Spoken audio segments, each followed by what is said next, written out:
எப்படி இருக்கீங்க? அவர் இயேசு நாமத்தில் வாழ்த்துகிறேன். இன்றைக்கு ஆண்டவர் தருகிற தீர்க்கதரிசன வார்த்தை 2 ராஜாக்கள் 4ஆம் அதிகாரம் 5ஆம் வசனம். 2 Kings chapter 4 verse 5. அவள் அவ்விடத்திலிருந்து போய் தன் பிள்ளைகளுடன் கதவை பூட்டிக் கொண்டு இவர்கள் பாத்திரங்களை அவளிடத்தில் கொடுக்க அவள் அவைகளில் வார்த்தாள். காலி பாத்திரங்களை நிரப்பினாள். இன்னைக்கு உங்க காலி பாத்திரத்தை கர்த்தர் நிரப்புவாராக. அபிஷேகத்தால், வார்த்தையால், வல்லமையால், ரட்சிப்பினால், கிருபையினால், வாக்குத்தத்தங்களினால், தேவன் அன்பின் அபிஷேகத்தால் நிரப்புவாராக. எந்தெந்த பாத்திரம் காலியா இருக்கு? நான் சொல்றது யாரோட லைஃப் வாழ்க்கைன்னு பாத்திரம் வெறுமையா இருக்கு, கர்த்தர் நிரப்புகிறார். நிரம்பினது ஒரு பக்கத்தில் வைக்கப்படும், நிரம்பாததும் ஒரு பக்கத்தில் வைக்கப்படும். நிரம்பினதற்கும் நிரம்பாததற்கும் ஒரு பெரிய வித்தியாசத்தை உண்டு பண்ணுவார். நீங்க நிரப்பப்பட்ட பாத்திரம் தானே? தேவனுடைய அபிஷேகத்தால் நிரப்பப்பட்ட பாத்திரம் தானே? தேவனுடைய வாக்குத்தத்தங்களால் நிரப்பப்பட்ட பாத்திரம் தானே?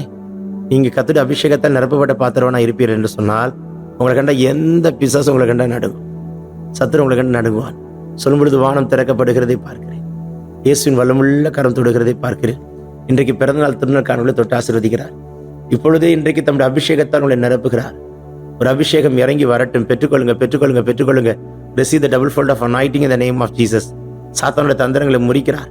நீ நிரப்பப்பட்ட பாத்திரம் மகனே, மாத்திரமல்ல லட்சங்களை நிரப்புகிற பாத்திரமாய் கர்த்தர் உங்களை வைப்பாராக. Take this prophetic word. எப்பேற்பட்ட வியாதியா இருந்தாலும் I command it be healed in Jesus name. Receive it in Jesus mighty name we pray. Amen. God bless you. Have a blessed day.